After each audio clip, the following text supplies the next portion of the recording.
Pai do Senhor Jesus, a todos, Shalom, sejam bem-vindos a mais essa aula, né?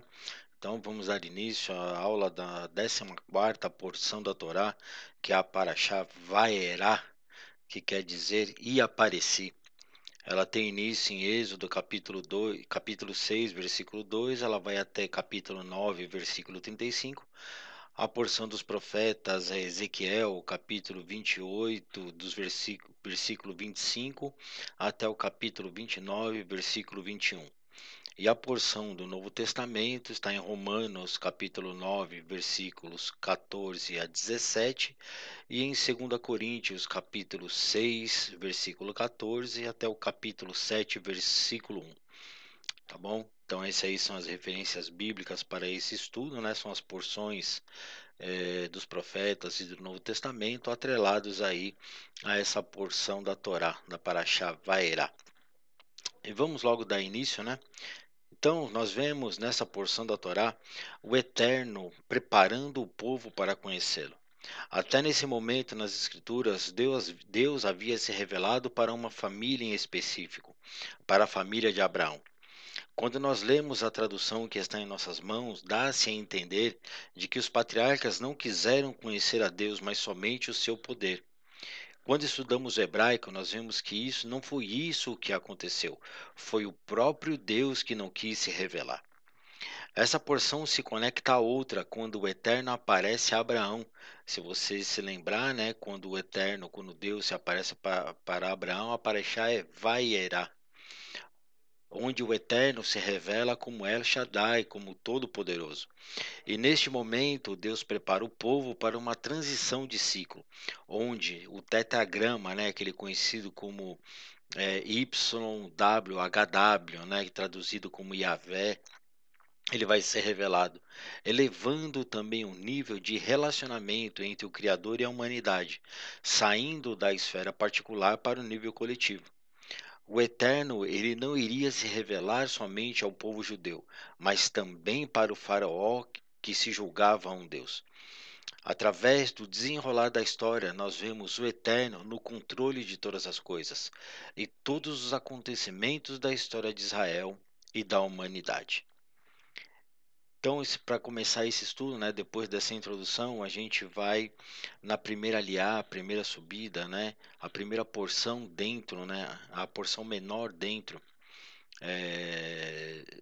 dessa paraxá, que ela começa em Gênesis, que vai do capítulo 6, do versículo 2 até o versículo 13, tá? Então, no nível literal de interpretação bíblica, Deus ele apareceu aos patriarcas como criador do universo, o nome, né? Porque todas as vezes que você ver, né, algum escrito, alguma coisa relacionada a Deus, você vai ver Hashem, né? Você vai ver o nome. Dificilmente nos escritos judaicos você vai encontrar, né, é, é, um nome de Deus. Dependendo da manifestação, dependendo daquilo que Deus quer mostrar, você vai ver Hashem, você vai ver Adonai, você vai ver, né, a letra Yod, mais a letra Re, mais a letra Vav, mais a letra Re, né, que é o YWHW. Então isso a gente vai, são aprofundamentos, né, no hebraico, aprofundamentos da Torá que a gente vai ver com o passar do tempo. Tá, mas toda vez que você ouvir Hashem, toda vez que eu falar aqui Hashem, você tenha isso em mente, tá? O tetragrama que está se manifestando. Então Deus apareceu aos patriarcas como o Criador do universo, o nome, que é o tetragrama, que é a manifestação divina da misericórdia. Ao se comprometer em salvar os hebreus da escravidão do Egito, Deus se mostra misericordioso. Muitos acham que Deus, por ser onipotente, ele não se preocupa com as pessoas, né, com as criaturas do universo. Deus mostra que isso não é verdade. Ele se interessa e muito pelo destino das pessoas e quer ser considerado misericórdia por elas. Sabe, aquelas pessoas que pensam que Deus criou o mundo e abandonou o mundo à sua própria sorte, né? Os gnósticos, muitos vão pensar dessa forma, né?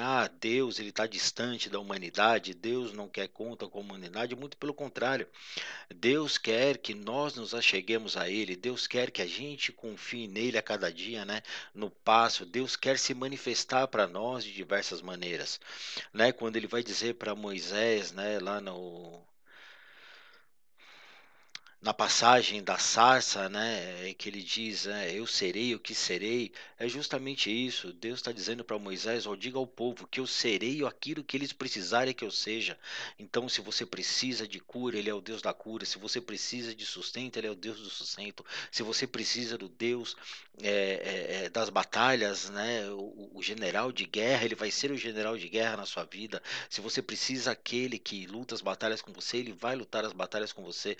Mas não se esqueça que se você precisar de correção, ele vai ser aquele que te corrige também. Então, muitas vezes a gente não está ou não quer lidar ou não está acostumado com essa manifestação de Deus quando ele nos corrige, mas tenha em mente uma coisa, que toda a correção que vem de Deus para nós é para o nosso bem. Põe uma coisa no seu coração, entre nós e Deus, quem sempre está errado somos nós. Simples assim. E quanto mais cedo a gente compreender isso, menos problemas a gente enfrenta, tá bom? Deus faz um pacto com o povo.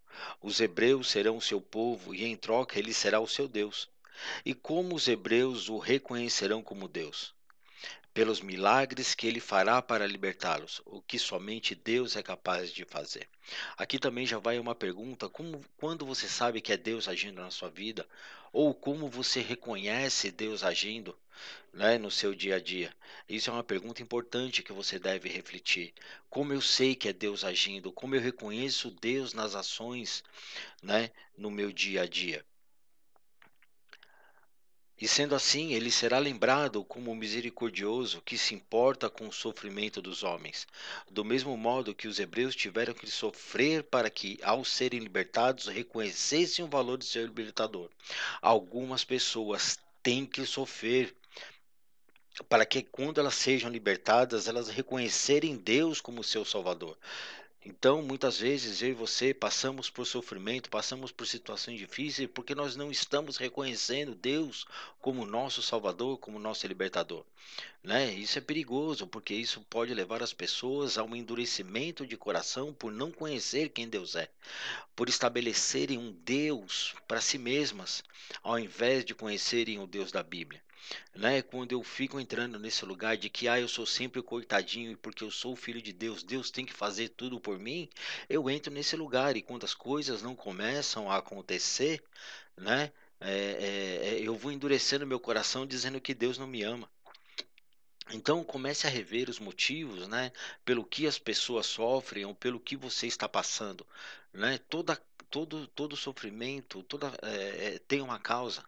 Muitas vezes nós tratamos as consequências e não tratamos a causa.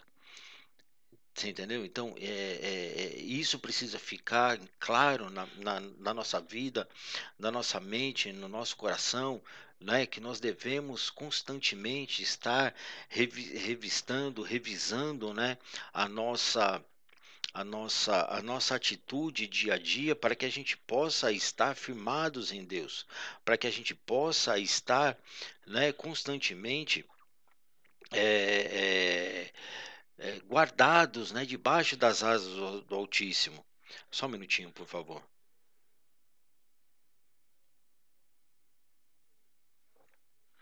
Perdão, eu tive que responder aqui essa mensagem. Não podia deixar passar.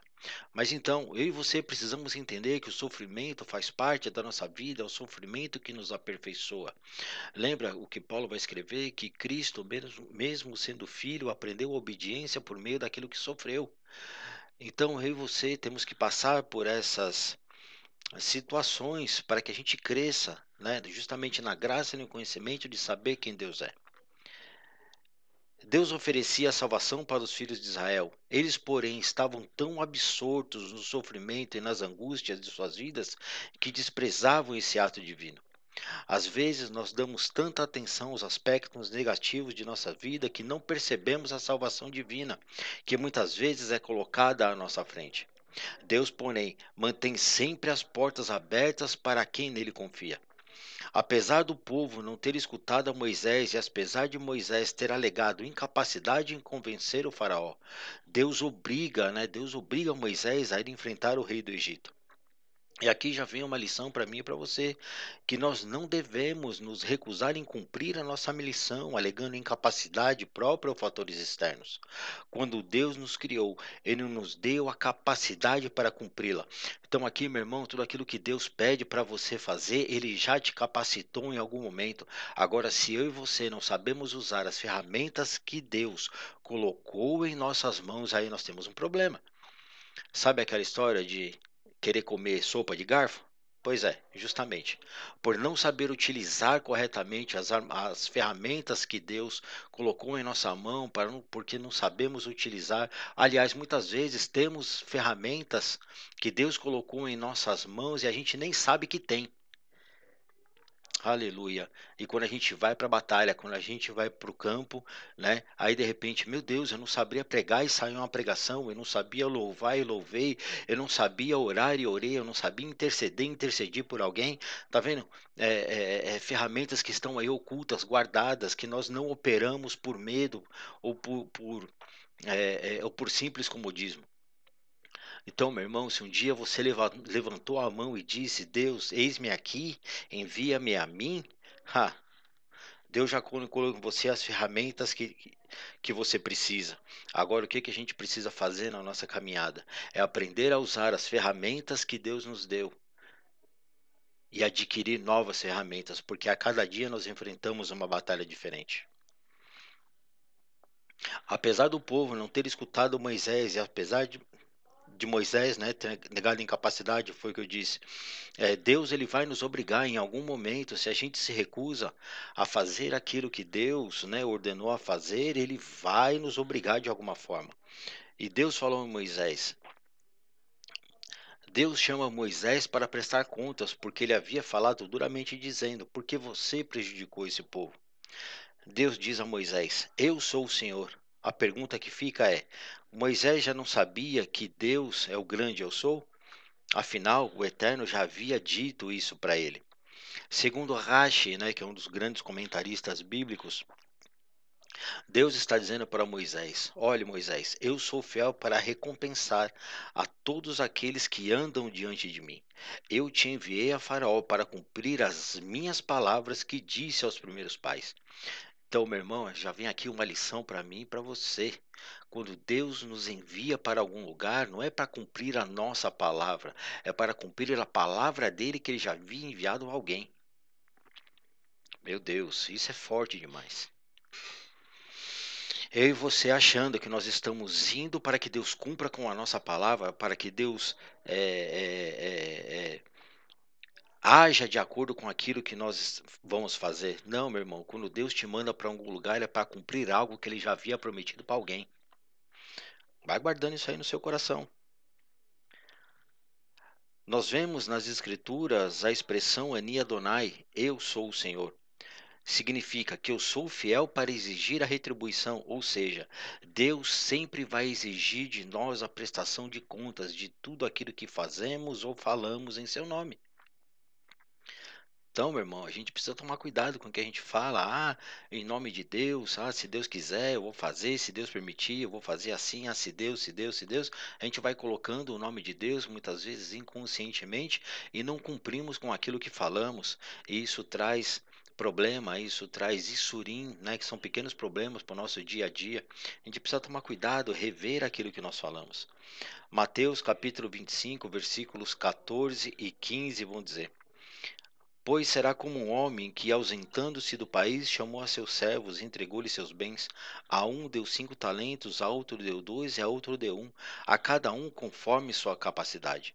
Né? Todo mundo conhece aí a parábola dos talentos, né? O Senhor, né, entregou os talentos para cada servo, de acordo com a capacidade de cada um, e passou algum tempo, né? E foi cobrado dos servos aquilo que ele havia entregado para cada um.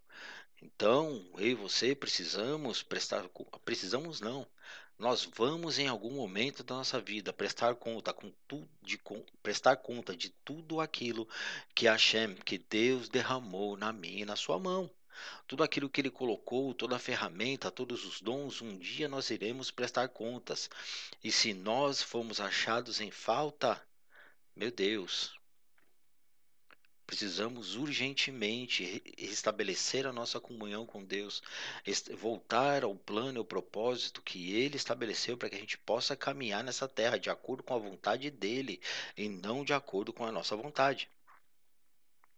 E quando nós guardamos os seus mandamentos, Ele é fiel para nos recompensar. Não é? Cada um de nós recebeu ferramentas e nós trabalhamos para o Criador, mas a questão é: o que eu estou fazendo é realmente para Deus? A resposta a essa pergunta, né, pode parecer te chocar, porque Deus ele não precisa que nós façamos nada para Ele. Deus precisa que façamos algo para o reino, para manifestar a sua vontade nessa terra. E isso muda tudo. O nosso trabalho é manifestar o reino dos céus na terra. Yeshua, Jesus, nos dá o exemplo disso. Arrependei-vos, porque é chegado o reino dos céus. Então, se nós somos representantes de Yeshua, representantes de Jesus, né, membros da sua igreja, então o que é que nós devemos fazer? Aonde nós colocamos a planta dos nossos pés, nós devemos manifestar o reino. Eu não preciso fazer algo para Deus, eu preciso manifestar o reino de Deus nessa terra, porque Deus é onipotente, onipresente e Ele é poderoso para fazer o que Ele quiser. Agora, eu não sou onipotente, eu não sou onipresente e muito menos onisciente.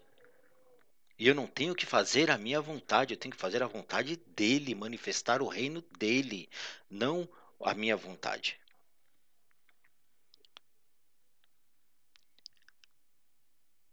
O que que nós podemos aprender, né, com as 10 pragas que a gente vai ver no decorrer dessa paraxá? Se você estudou, né, toda essa porção, você vai ver o começo das pragas, né? Então o Midrash, né, um texto rabínico, ele vai dizer o seguinte: o que podemos aprender com as 10 pragas?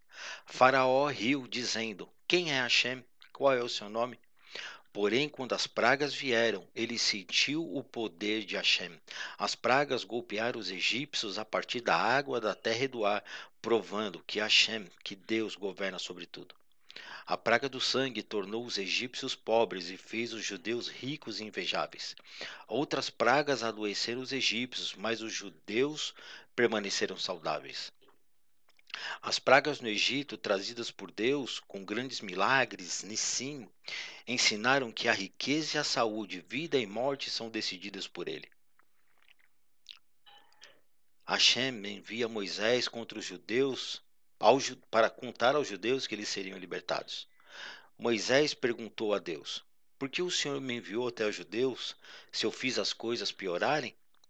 Antes de eu falar com o faraó, os egípcios forneciam palha para eles fazerem os tijolos, mas depois que o Senhor me mandou, Faraó ordenou que eles pegassem a própria palha. O Midrash, né, vai dizer que Deus ficou bravo com Moisés e disse: Não me critique, eu tenho uma boa razão para fazer o que eu estou fazendo. Então, meu irmão, cada dificuldade que eu e você passamos é Deus estabelecendo quem somos nós, né? Para questionar a Deus, tem aquela história de coloque Deus contra a parede. Quem sou eu? Quem é você para colocar Deus contra a parede? Deus ele cria as coisas a partir do nada. Deus ele cria o fim, ele cria o início a partir do fim. Deus tem o controle de tudo na palma de suas mãos. Então, quem somos nós para questionar a Deus, para tentar pressionar Deus de alguma forma? Deus ele tem uma razão para fazer um monte de coisa. Né? Eu costumo dizer o seguinte, que se a gente soubesse o que Deus sabe, a gente parava de ficar falando um monte de bobagem. Deus podia fazer assim, Deus podia fazer assado. Quando eu e você agimos dessa forma, sabe o que a gente indiretamente lá no nosso subconsciente estamos dizendo? Eu estou dizendo para Deus: Deus, se eu tivesse no seu lugar, eu fazia melhor que você. Quando eu digo, quando eu abro minha boca para dizer, Deus podia fazer assim, Deus podia fazer assado, no fundo é isso que eu estou dizendo. Deus, eu posso fazer melhor. Hasve shalom lo aleinu. Deus nos livre, não a nós. Então, meu irmão, comece a rever a sua maneira de pensar, a sua maneira, né, de agir. E aqui, olha o comentário do Midrash. Hashem, Deus, fez com que os filhos de Israel tivessem que trabalhar mais pesado para que deixassem o Egito mais cedo. Embora Deus tivesse dito a Abraão que a sua descendência ficaria 400 anos no Egito, Deus enviou Moisés para tirá-los depois de 210 anos, porque os filhos de Israel trabalharam tão duramente que Deus considerou que eles tivessem sido escravizados por 400 anos. Então, meu irmão, aqui já vai uma pérola preciosa para mim e para você. Se nós estamos passando por dificuldades, se a gente trabalhar duro, confiando em Deus, Deus pode considerar o nosso trabalho de uma maneira diferente, Ele pode reduzir o tempo da nossa escravidão, Ele pode reduzir o tempo da nossa servidão. Meu Deus, se eu aceito o jugo de Deus, se eu aceito a dificuldade, e com o coração quebrantado, voltado diretamente para Deus, né? E se eu trabalhar duro, se eu não reclamar, se eu não murmurar, se eu confiar nele, continuar perseverando, mesmo que eu não veja o, o, o, o, o fim do caminho, vamos por assim dizer, Deus pode considerar que eu estou trabalhando arduamente e encerrar a minha prova mais cedo. Meu Deus, já vai aqui para você, meu irmão, essa revelação fantástica. Se você está passando por dificuldade, pare de murmurar e trabalhe duro, porque essa prova vai se encerrar mais cedo do que você imagina. Deus vai enviar um libertador, aleluia, para te tirar desse sufoco. Os judeus foram forçados a trabalhar muito duramente para atender às exigências de Faraó. Ainda assim, eles não se preocupavam somente com seus próprios problemas e se lembravam sempre de cada irmão. No final do dia, quando seu corpo estava exausto, ele mal podia se mover. Um judeu que tivesse acabado seu trabalho para o Faraó ainda ajudava outro judeu a terminar sua tarefa também. Deus viu como os judeus tinham piedade uns pelos outros e teve piedade deles também e enviou Moisés para libertá-los. Vá a todos os lugares onde estiverem os filhos de Israel e anuncie: Hashem, Deus, em breve tirará vocês daqui. Ele escutou suas tefilotes, suas orações, e ele viu como vocês se ajudam uns aos outros, assim como vocês demonstraram misericórdia uns para com os outros. Deus está demonstrando piedade para vocês. Meu Deus. Mesmo que eu esteja passando em dificuldade, se eu tiver outro irmão em dificuldade também, se eu parar para ajudá-lo, Deus vai enviar um libertador, porque ele vai agir com a mesma piedade que nós estamos agindo com alguém. Os céus vão olhar e vão dizer: ali ele está sendo misericordioso, vamos ser misericordioso com ele também. Não é porque eu estou passando por dificuldade que eu vou me isentar da responsabilidade de ajudar o próximo, de me compadecer do próximo, né? Se eu utilizar a dificuldade que eu estou passando, né, para quebrantar o meu coração diante de Deus, eu vou exercer misericórdia com aquele que está passando pela mesma necessidade, e Hashem vai enviar o socorro. Meu Deus, vai segurando isso aí no seu coração. Moisés foi a todos os lugares onde os judeus trabalhavam e fez o anúncio. Porém, eles tinham tanto medo dos supervisores. Eles tinham tanto medo dos supervisores egípcios que não paravam de trabalhar um minuto sequer para ouvir as palavras de Moisés. Meu Deus.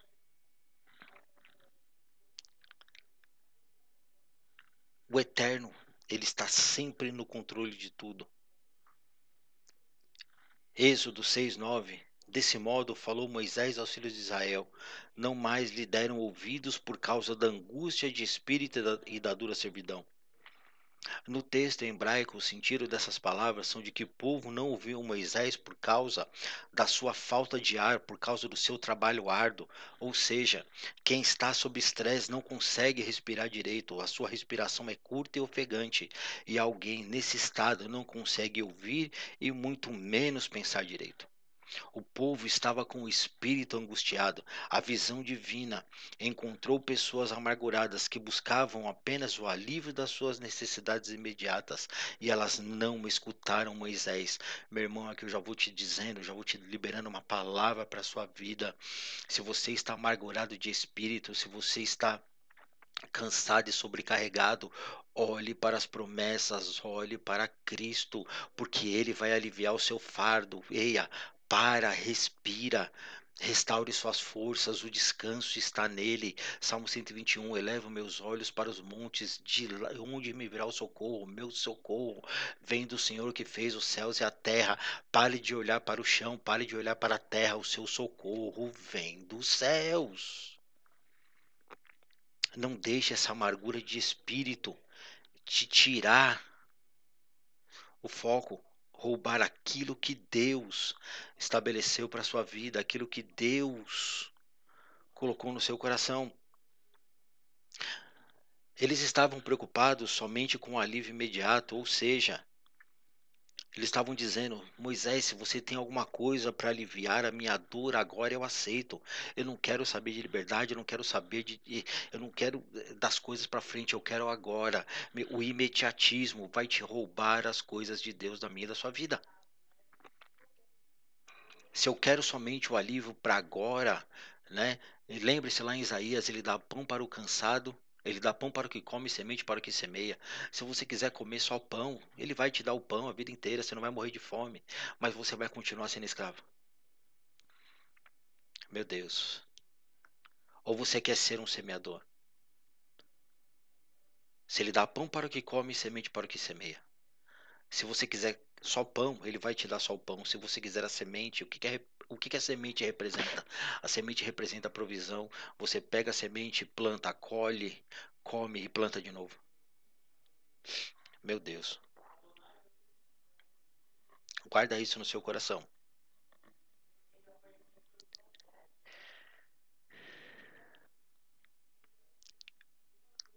A dura servidão. Embora a humanidade não seja mais escravizada e tenha leis sociais que controlem os horários de trabalho, nós podemos cometer o engano de pensar que o trabalho duro é somente aquele que é imposto pelos outros, o que é absolutamente errado, pois o trabalho mais duro do homem é aquele que ele determina para si mesmo. Trabalhar não pode ser a corrida ininterrupta à fortuna e à acumulação de bens materiais. Não pode ser o cansaço físico que abala a saúde, trazendo esgotamento e muitas vezes ele é fatal. Eu tenho que trabalhar, eu tenho que progredir, eu tenho.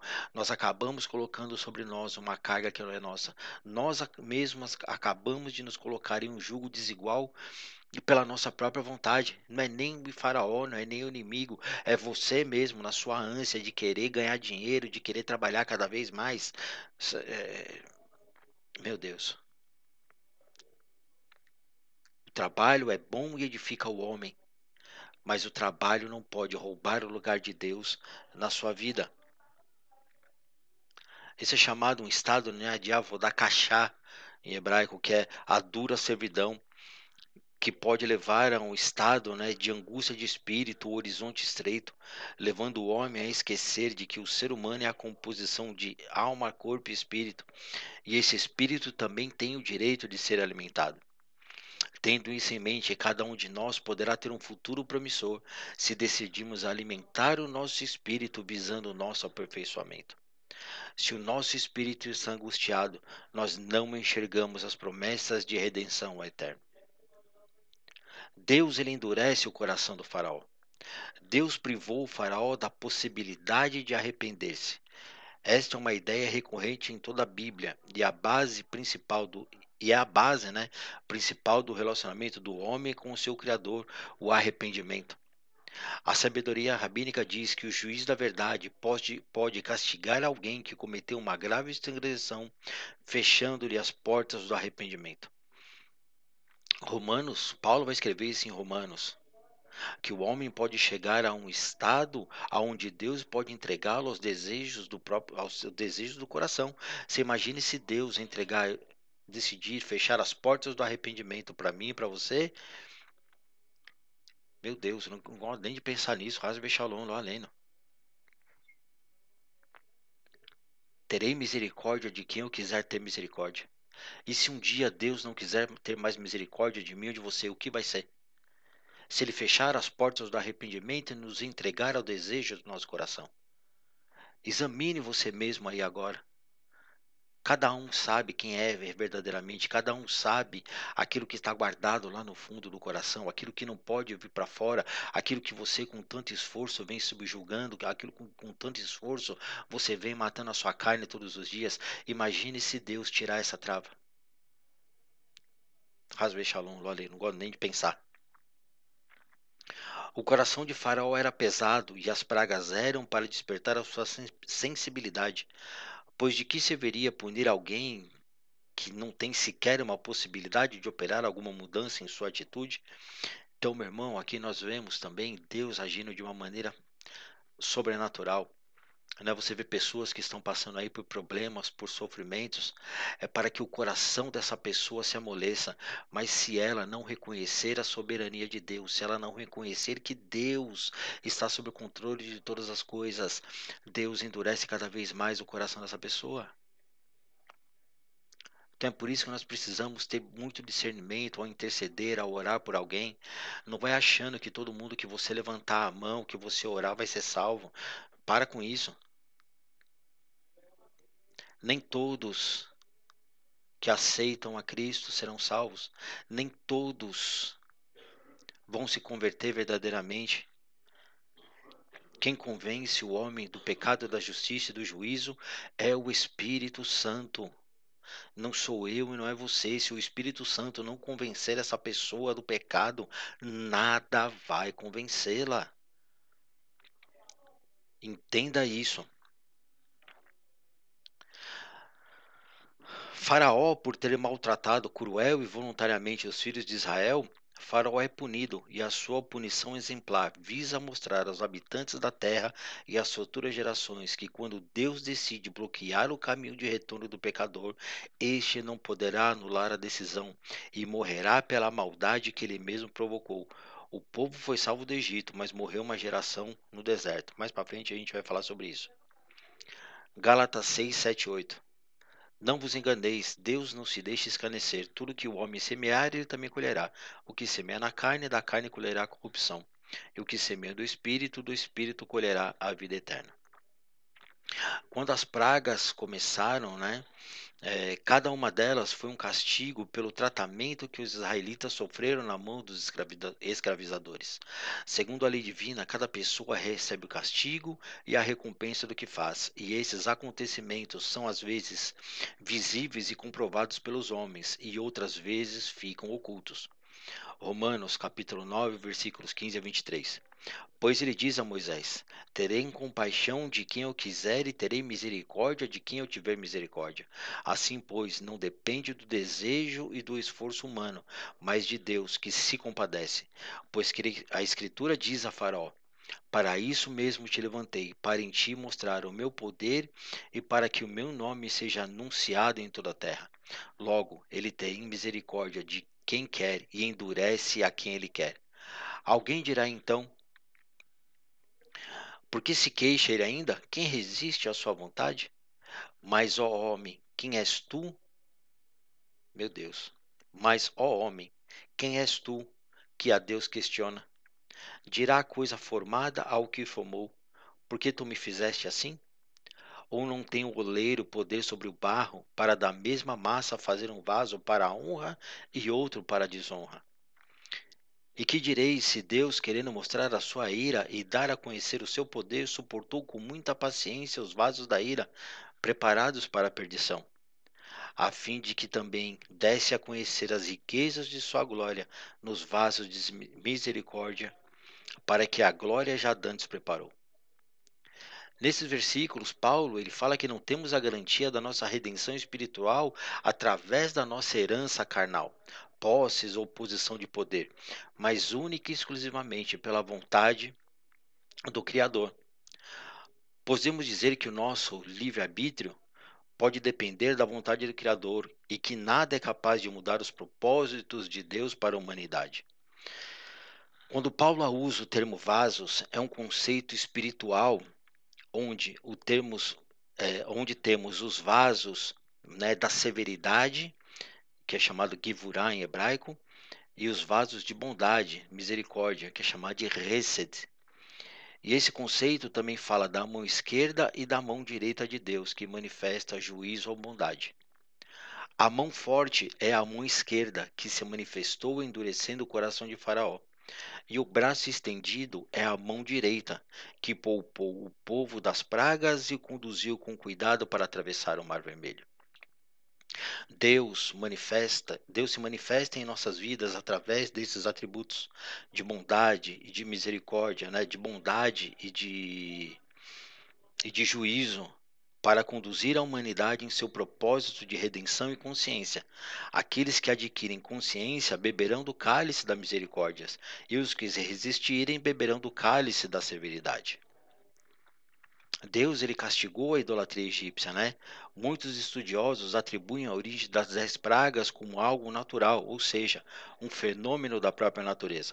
Isso acontece porque o conhecimento humano das coisas divinas é insignificante.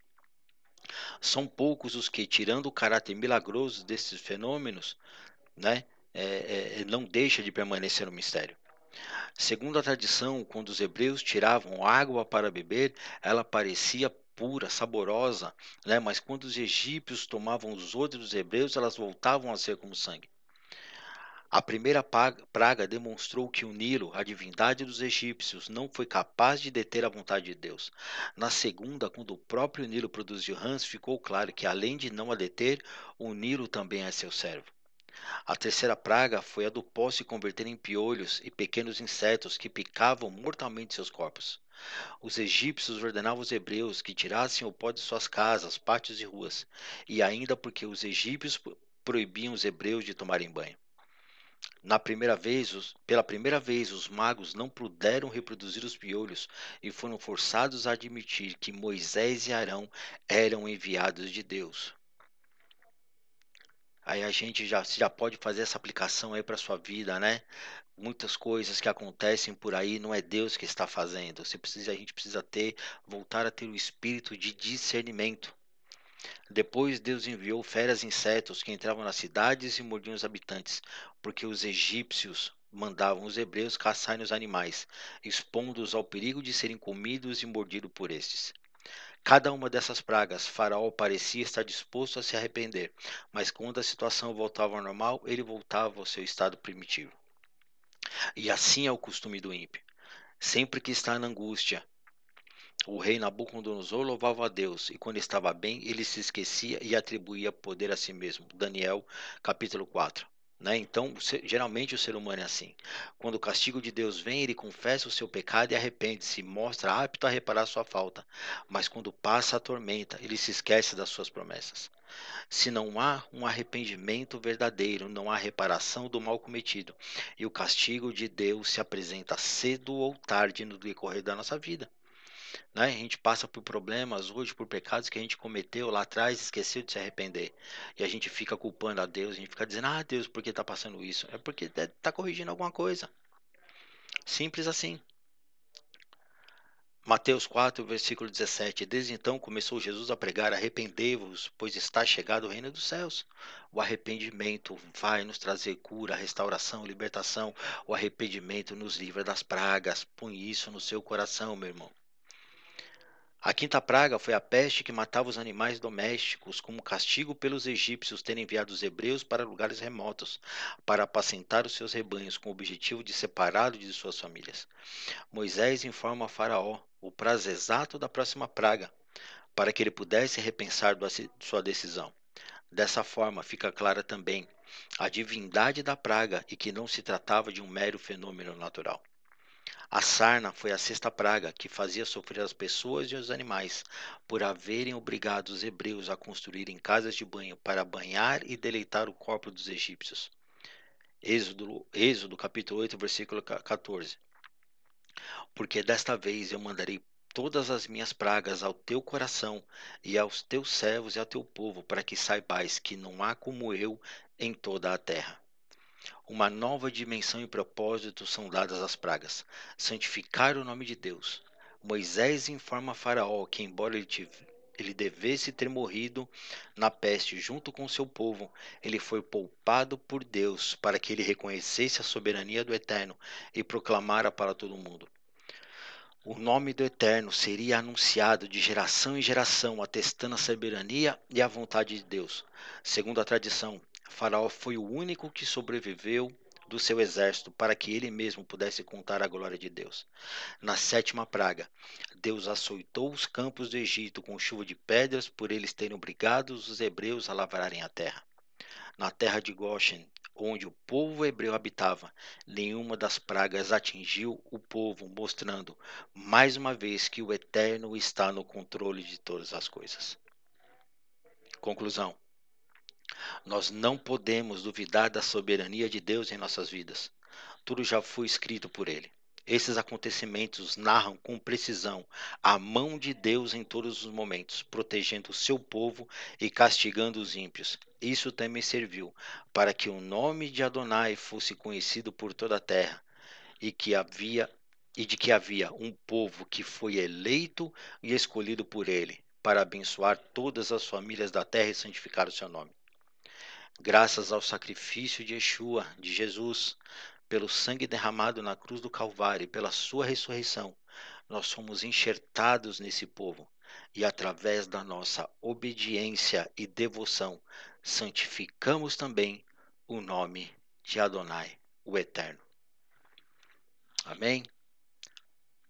Bom, muito mais coisas nós temos a dizer, né, a respeito dessa porção, mas ela vai ficar para os próximos estudos, né, que a graça de Deus possa estar sobre a sua vida, né, que você possa estudar e meditar nessa passagem, assistir esse vídeo, né, quantas vezes forem necessário, compartilhe para aqueles que você acha que precisam ouvir, né, essa palavra, esse ensino, e que Hashem possa te livrar de todas as cargas, que Ele possa te trazer alívio no dia de hoje. Amém? Fiquem com Deus e que Deus vos abençoe grandemente e até a próxima aula, que é a Paraxá. Bom, quer dizer, vai. Deus abençoe.